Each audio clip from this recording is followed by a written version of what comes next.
इसके साथ मगज़ खाओ, बीज खाओ, बादाम, काजू, पिस्ता, अखरोट, सफ़ेद तिल, चारों मगज़ 100-100 ग्राम ले लो। हमारे मैदे ना इस काबिल नहीं है कि इन चीज़ों को हज़म कर सके। इसके लिए मैं एक तरीका बताता हूँ। दूध लो, दूध, इसको पहले कूट लो सारा, 100-100 ग्राम कूट लिया, 5 बड़े चम्मच आधा किलो दूध में डाल दो और इसको चूल्हे पे रख दो। इसको इतना पकाओ आधा किलो दूध पाव रह जाए। मिट्टी की हांडी में पकाएंगे और इसमें 5 खजूरें ग्राइंड करके मेरे मोहतरम भाइयों ये भी डाल दो।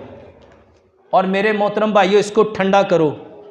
मगरिब से पहले इसको बना लिया, पका लिया और इशा की नमाज तक इसको ठंडा होने पड़ा रहने दो।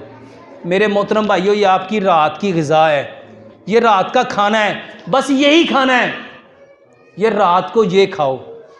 मेरे मोहतरम भाइयों इसमें कोई दवाई है? इसमें कोई दवाई है?